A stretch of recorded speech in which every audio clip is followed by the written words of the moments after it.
Bienvenue sur Africa 24 dans la nouvelle édition du 12-15. Voici les titres de l'actualité. Faible participation pour les élections législatives au Bénin. Le scrutin qui se déroulait ce dimanche 28 avril a suscité peu d'engouement. L'opposition n'était pas autorisée à se présenter en raison de la révision de la loi électorale. La Guinée organise ce lundi sa première conférence diplomatique, un événement qui doit permettre de réaliser un état des lieux de la diplomatie guinéenne, mais également de plancher sur les solutions pour la rendre plus efficace. Et puis au Sénégal, le concours Reine des grandes écoles a rassemblé des entrepreneurs et étudiantes à Dakar, des femmes qui ont pu présenter leurs projets. L'objectif du concours, encourager l'entrepreneuriat des femmes. Au Bénin, 5 millions d'électeurs étaient appelés aux urnes ce dimanche pour élire leurs 83 députés. Un scrutin dont était exclue l'opposition suite à la révision de la loi électorale. L'opposition qui avait d'ailleurs appelé au boycott des élections. À la fermeture des bureaux de vote, les observateurs évoquaient déjà une faible participation. Reportage de notre correspondant, Lefty Ounouf. Le Bénin a tenu dimanche 28 avril 2019 des élections législatives marquées par la non-participation des partis de l'opposition. Le scrutin s'est déroulé sur fond de tensions et de violence à certains endroits. Selon la plateforme électorale des organisations de la société civile, des accrochages entre forces de l'ordre et des manifestants ont été notés au centre et au nord du pays. 2 morts et plusieurs blessés ont été enregistrés selon un point provisoire de la plateforme. Un décès enregistré à Banté après un accrochage entre population et forces de l'ordre. Un engin blindé incendié à Savé après un accrochage entre population et forces de l'ordre. Il a été signalé un cas de décès à la suite d'accrochages entre militants des partis. Face à la gravité de la situation, les populations se sont retirées des centres de vote. Les tendances officielles ne sont pas encore connues, mais la participation des électeurs est très faible selon certains observateurs. Les élections au Bénin, ça a été toujours la fête, de la bonne ambiance. À pareille heure, on est souvent autour d'une bière, en train d'attendre les grandes tendances dans l'ambiance. Mais aujourd'hui, on voit que tout ça, il y a la peur qui règne. Il n'y a aucune affluence. Vous voyez dans les bureaux de vote ce qui s'est passé actuellement. Vous avez sillonné, vous voyez les résultats. Ça veut dire quoi? Ça veut dire que la liste que les Béninois préfèrent n'est pas là. Les réseaux sociaux ont été coupés ainsi qu'une rupture de la fourniture d'Internet toute la journée. De quoi inquiéter de nombreux Béninois dans un pays cité comme exemple de démocratie sur le continent. Initialement prévue du 11 au 14 mars 2019, la première conférence diplomatique en Guinée a débuté ce lundi 29 avril. Une conférence qui vise à améliorer la diplomatie guinéenne, une diplomatie que les autorités souhaitent mettre au service de l'émergence du pays. Massafama Maroun.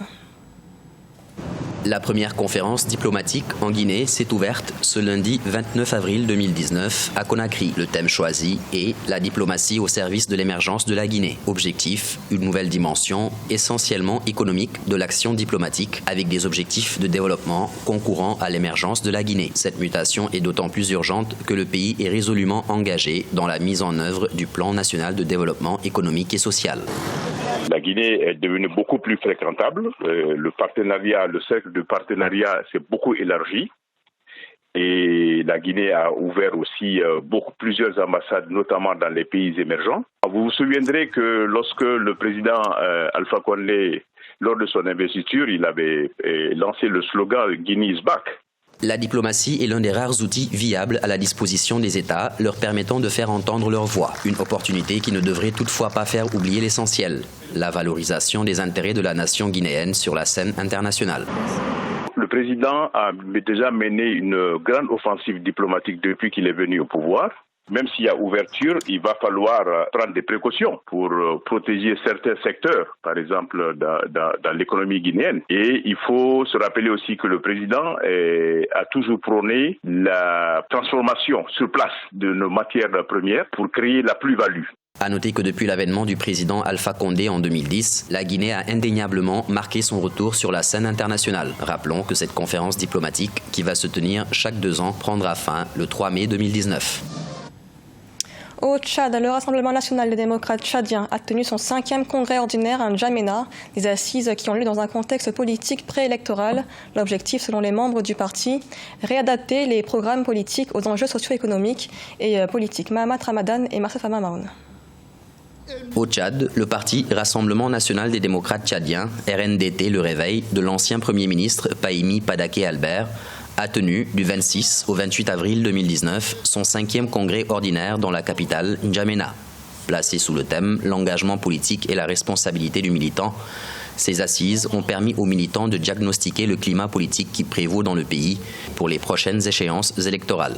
L'ennemi du RNDT, le réveil s'appelle la paresse, l'impatience, la gourmandise, la peur de ces militants que nous sommes ici réunis.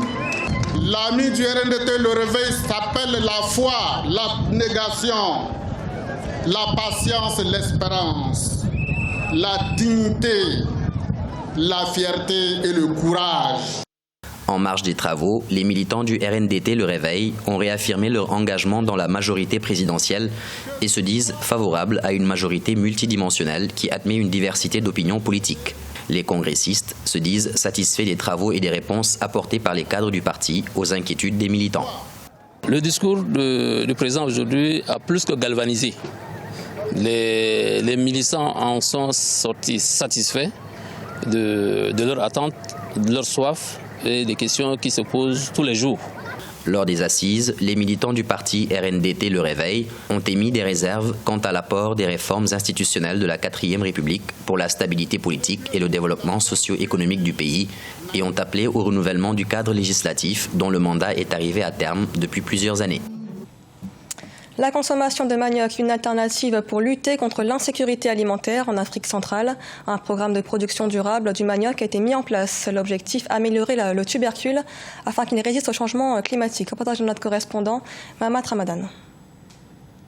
Vulgarisé vers les années 1970 dans les pays d'Afrique centrale pour faire face à l'insécurité alimentaire liée à la sécheresse, les variétés améliorées du manioc constituent aujourd'hui l'un des aliments les plus prisés de la sous-région. Les feuilles de cette plante interviennent dans de nombreux mets locaux et ces tubercules sont aussi bien mangés crus que préparés. La farine de manioc entre aussi dans la préparation des pains et des boissons. À travers les différentes transformations que les gens font du produit manioc, donc en même temps, ils font de la farine avec, ça se mange même cru et puis ça se mange de plusieurs façons. Après transformation, sans transformation. Donc là, ça aide quand même à la sécurité alimentaire. Et de deux, à travers les produits qu'ils envoient au marché. Quand même, ça aide à subvenir aux besoins des ménages. Grâce au projet production durable du manioc en Afrique centrale et intégration au marché, initié par le pôle régional de recherche appliquée au développement des systèmes agricoles d'Afrique centrale, certaines variétés de manioc ont été améliorées, multipliées et reproduites en milieu paysan pour une production adaptée aux aléas climatiques. Le projet manioc, c'est un de nos meilleurs projets du point de vue des résultats. Le projet a été exécuté dans tous les pays de la CEMAC. Nous avons pu appuyer un laboratoire qui a une vocation régionale à Brazzaville.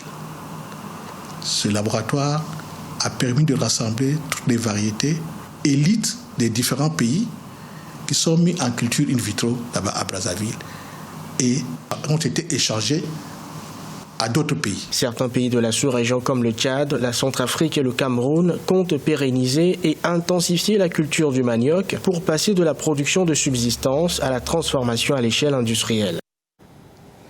Au Sénégal, le concours Reine des grandes écoles à Dakar vise à mettre en avant le leadership des jeunes étudiantes, un concours qui fait la promotion de l'entrepreneuriat auprès des femmes. Reportage de notre correspondant Elan Chiaï. Le développement accéléré et soutenu de l'agriculture est la clé du développement économique et de la réduction de la pauvreté. C'est l'un des projets présentés ce 27 avril par ces jeunes étudiantes et entrepreneurs qui participent au concours d'influence Reine des grandes écoles. Ndeye Marie Ndiéguène fait partie des candidates. Elle a présenté une application dénommée AgriPower qui promeut la sécurité alimentaire.